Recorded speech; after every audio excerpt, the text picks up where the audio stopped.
Ito na mga kalods ang mga pagkain or mga ulam na binili ko doon sa market. Ayan na. At umpisa nang kumain dahil parang bakante na ang sikmura ko. Ayan na. Kumain ako. Unang-una, ito. Ito ang pinakbit. Ayan o. At marami pa kang mabibili dito sa amin na mga masasarap talaga na mga pagkain mga kalods. Katulad ng mga pagkain na binili ko. Tulad ng okra, lukot, paksiw isda, at saka bagyo beans. Ayan, yan ang mga pagkain na binili ko kanina. So talagang masarap yan mga kalods. At mura-mura, kayang-kaya sa iyong bulsa. Kaya ito na, kain na tayo.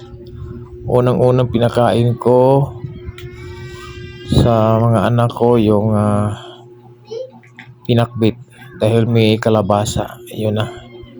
Tapos nang kumain yung mga anak ko, kaya ako na lang ang natira dito. Ayan o. At ang paborito ko yung lukot. Yan o. Sarap kumain ng lukot mga kalods. Ewan ko dyan sa inyo kung meron kayo dyang lukot. Itong lukot kasi parang normal lang dito sa amin yung mga lukot.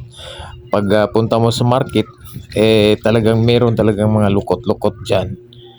At mura lang naman. At lagyan mo lang ng mga sangkap, lagyan ng suka, ayan. Tapos, at itong mga ganitong mga ulam na luto na, yun ang gusto ko kasi para hindi na ako mahirapan pang magluto-luto dyan.